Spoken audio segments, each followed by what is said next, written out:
Cut na lang kami guys. Patapos na.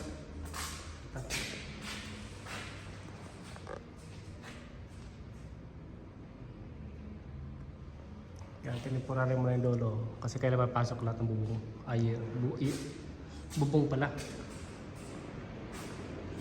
Kasi wala namang paggalawan yung ano, tower crane. Yung bobcat pala. Binibuhat ng bobcat ang sinasaloy. Tapos kami sa masin, kabilaan.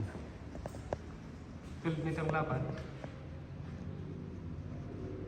8 meter yung tagiliran. Cool room to cool room.